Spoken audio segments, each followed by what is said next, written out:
ప్రశ్న తీరునుపై తెలుగుదేశం వాయిద్యం దీనిపై మాట్లాడేందుకు ఆ పార్టీ నేత దేవినేని ఉమామేశ్వర్ చెప్పండి, ప్రధానంగా మీరు ఇవాళ అసెంబ్లీలో మీ పార్టీ తరఫున ఉంచబోయే డిమాండ్ ఏముంది?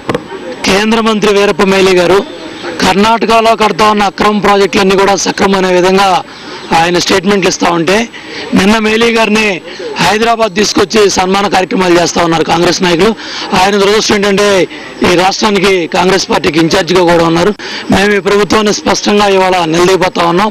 కర్ణాటకలో, మహారాష్ట్రలో వందలాది టీఎంసీ నీళ్ళనే అక్రమంగా మళ్లిస్తూ ఉంటే, మరి కేంద్ర మంత్రి వీరప్ప మొయిలీ గారు ఆ విధంగా బాధ్యత రాజ్యమని ప్రకటనలు ఇస్తూ ఉంటే, ఇవాళ ఆంధ్ర రాష్ట్రంలో నాగార్జున సాగర్ ఆయకట్టు కింద ఎండిన నార్మళ్ళన్నీ కూడా గేదెలు తినే పరిస్థితి ఉంది. మొత్తం బీట్లు వారిచ్చి మొత్తం కూడా రైతాంగం అంతా కూడా ఒక పంటకు నీళ్లు రాక ఇబ్బందులు పడతా ఉంటే, ఏ మాత్రం కూడా పై ప్రాంతంలో కర్ణాటకలో 250 టీఎంసీ నీళ్లు అటు ఆల్మట్టిలో కానివ్వండి, జోరాల్లో కానివ్వండి, నారాయణపూర్లో కానివ్వండి, అదేవిధంగా తుంగభద్రలో కానివ్వండి 250 టీఎంసీ నీళ్లు ఉంటే, మీకు కేంద్రంలో రాష్ట్రం నుంచి 33 మంది కాంగ్రెస్ ఎంపీలని ఢిల్లీకి పంపిస్తే మీరేం చేస్తా ఉన్నారు?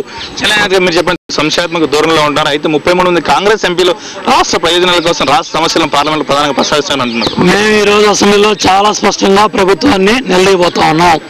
వీరప్ప మొయిలీ గారు ఇన్ఛార్జ్ అయి ఉండి, ఒక కేంద్ర మంత్రి అయి ఉండి, ఒక రాష్ట్రాన్ని డిఫెండ్ చేసుకునే విధంగా ఆ విధంగా మాట్లాడితే ఈ రాష్ట్రంలో ఉన్న ముఖ్యమంత్రికి కానీ ఎంపీలకు కానీ బాధ్యత లేదా? దీని మీద స్పష్టంగా చెప్పాలి. కింద ప్రాంతంలో నాగార్జున సాగర్ ఆయకట్టు కింద ఒక పంటకు నీళ్లు లేకుండా అటు నల్గొండలో కానీ ఇటు గుంటూరు జిల్లాలో కానీ రైతాంగం ఇబ్బందులు పడుతూ ఉన్నారు.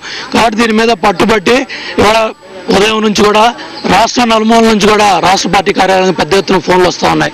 రైతులు గుండెలు బయలే విధంగా ఒక బాధ్యత గల కేంద్ర మంత్రి ఈ విధంగా మాట్లాడుతూ ఉంటే, ఇవాళ కర్ణాటకలో కానివ్వండి, మహారాష్ట్రలో కానివ్వండి, మహారాష్ట్రలో ఇవాళ పూర్తిగా కూడా అక్కడున్న ప్రాజెక్టుల మీద విద్యుత్ ఉత్పత్తి చేసి అరేబియా సముద్రంలో పంపిస్తూ ఉంటే వీళ్ళు మాట్లాడలేదు.